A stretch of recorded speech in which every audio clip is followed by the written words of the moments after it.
il était parlementaire quand Mamadou Dia avait déjà le pouvoir au Sénégal. Mamadou Dia a transféré la capitale de Saint-Louis à Dakar lan moo ko may. exécutif moo yore woon exécutif bi. 60 ñëw ñu dem indépendance avec le Soudan maanaam fédération du Mali. Modibo Keïta nekk chef du gouvernement Mamadou Dia nekk adjoint Senghor nekk président de l'Assemblée fédérale ba tey Senghor amagul exécutif te Mamadou Dia am na ko ba tey 57 ba 60 Mamadou Dia yor pouvoir même dans le cadre de la fédération du Mali Mamadou Dia moo yor pouvoir c'est Senghor qui devait être président de la fédération affaire bi antuwul bi fédération bi éclaté on a continué comme ça loolu moo jur le bicéphalisme qui plonge ses racines dans la loi cadre de Gaston Defferre voilà mais lii nag dafa niroowul lii moom dafa leer nañ un régime présidentialiste le président qui est détenteur de tous les pouvoirs mais kërëb yi amoon ci réew mi moo jur complication yii nag ak complexité yii parce que voilà un président élu par le peuple mais propulsé catapulté et placé sur orbite par le premier ministre qui est le chef du parti. Ce parti qui a été à l'origine de son combat politique. Bon, mais enfin, c'est un cas de figure inédit. Moi, il m'a donné au départ, le Sénégal, il y a un vent de faits inédits. Il y a une tempête de faits inédits. D'accord. Moi, voilà une situation fait inédit. Est-ce que d'une qui dolli annonce du Premier ministre def que une déclaration de politique générale bi sous Assemblée nationale gaawul changer règlement intérieur bi mu def ko feneen loolu itam fait inédit la.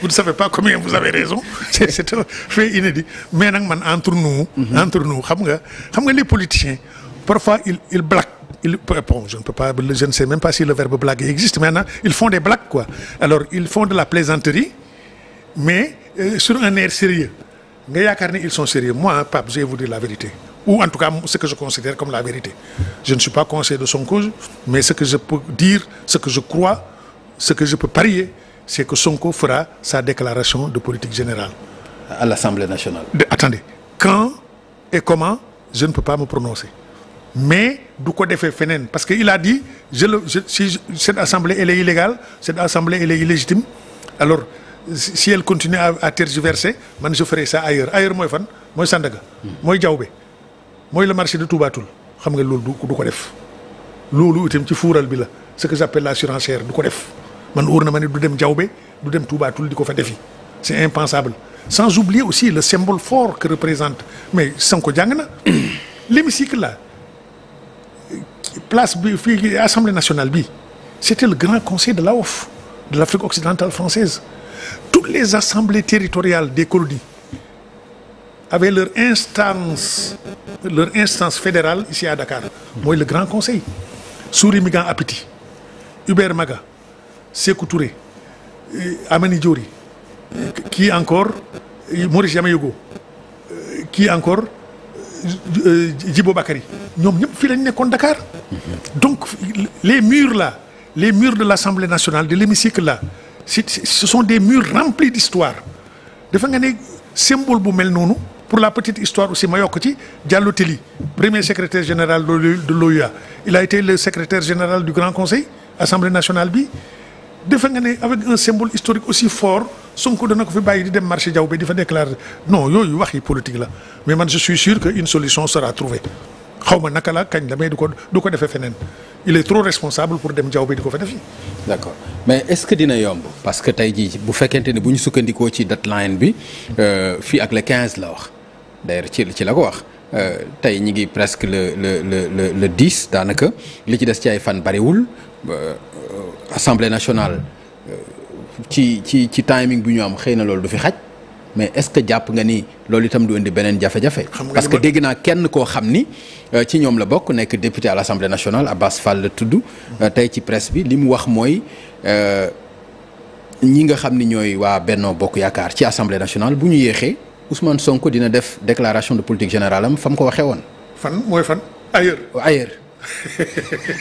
bon mais enfin bon. nee na bu ñu ci yéexee di tendefal dinañ ko def fan. on est aussi dans les surenchères fuural bon mais enfin man daal li ma bëgg a gëm man en tant que Sénégalais vraiment soucieux de l'image de mon pays et de la bonne santé de nos institutions dëgg-dëgg defe naa mun nañoo bañ a yegg foofu une solution sera trouvée d'une façon ou d'une autre même suñuy tas assemblée bi suñuy kii mais daal li ma dul mun a nangu le grand conseil là avec toute sa charge historique dans les murs ñu di ko fi bàyyi di ko defee jaww bi du ma ci d'accord bon su ma ne du ma ci d'accord astafurlah man mon accord et mon désaccord ne compte pas moi je ne suis pas un acteur politique. mais rafetlu woo ko. rafetlu sañ nga ko loolu laa bëgg a wax quoi rafetlu voilà loolu laa bëgg a wax te it je vais vous dire quelque chose gis nga impossible n'est pas politique.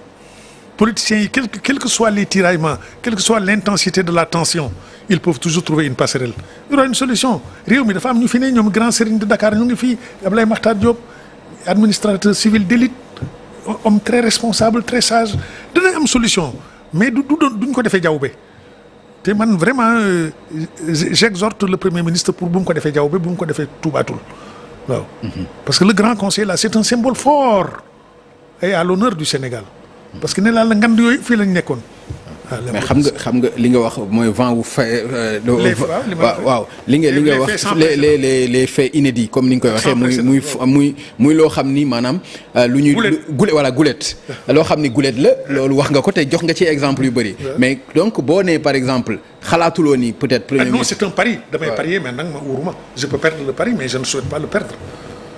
Voilà, je ne souhaite pas le perdre mais je peux perdre le pari nag parce que nag les acteurs politiques man bokkuma ci li ñuy def duñ ko def mais dama rafet njort rek ne. d'accord extrémité boobu.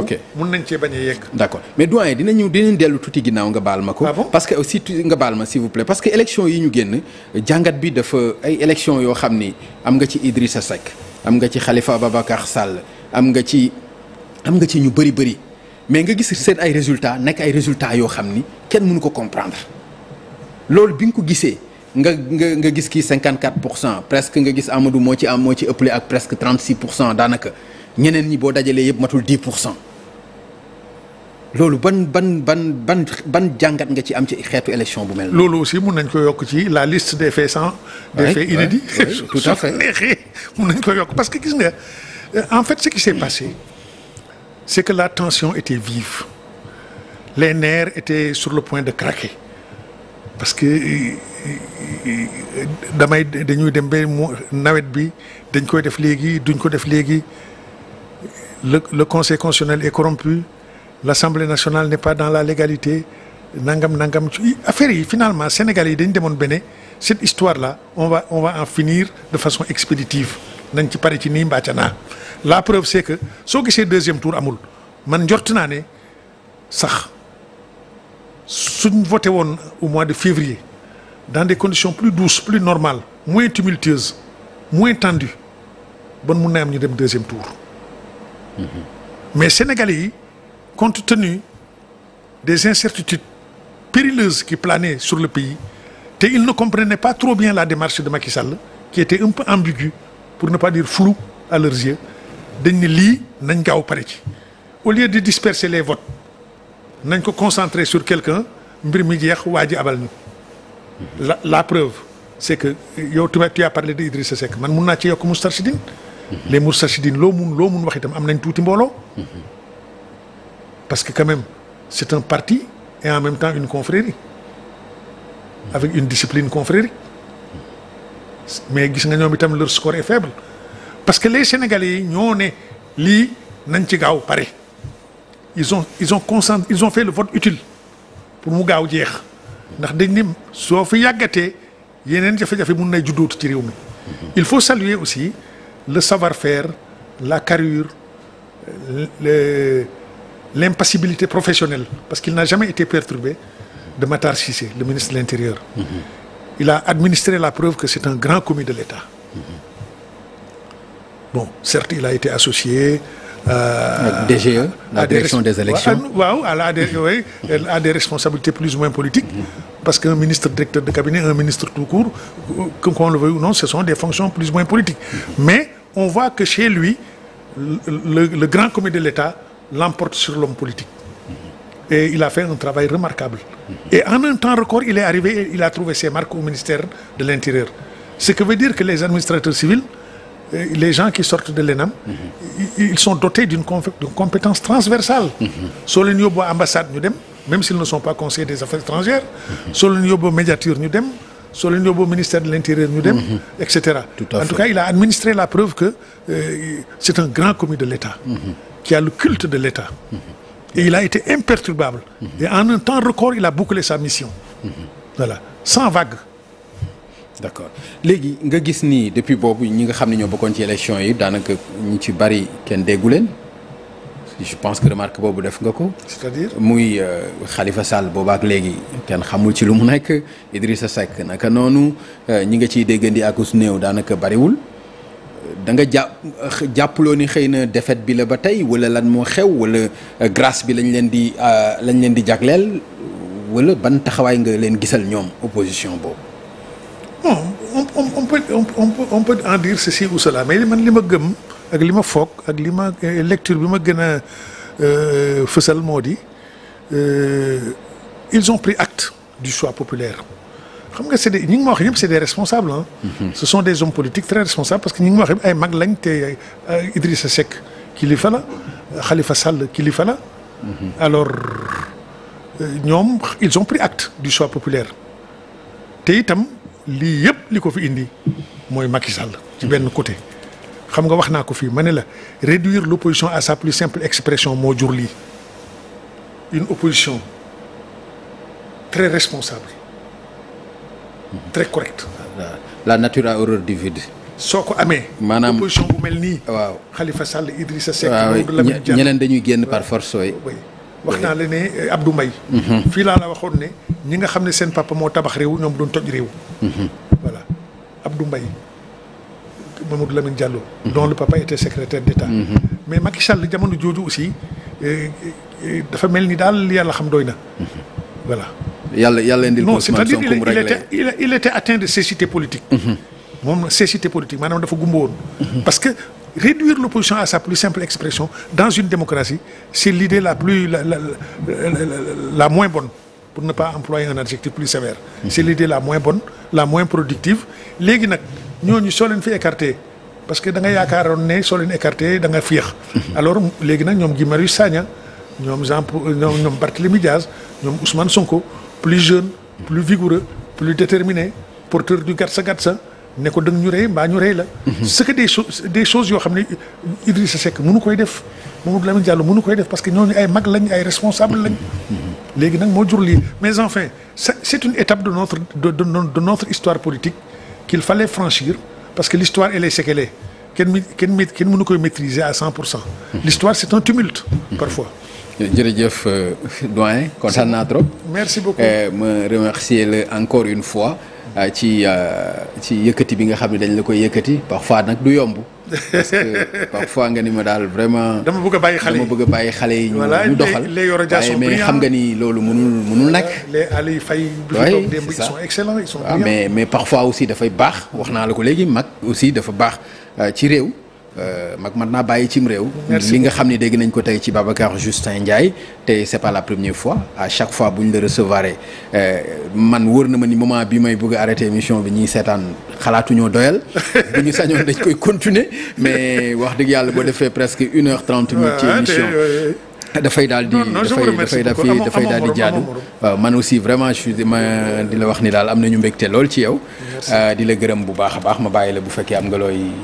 non man comme d'habitude rek di la remercier alors di remercier waa groupe bi à commencer par son président monsieur Youssou Ndour alors di leen encourager ngeen di gën a xarañ di gën a def liggéey bu rafet ak liggéey bu baax merci beaucoup jërëjëf.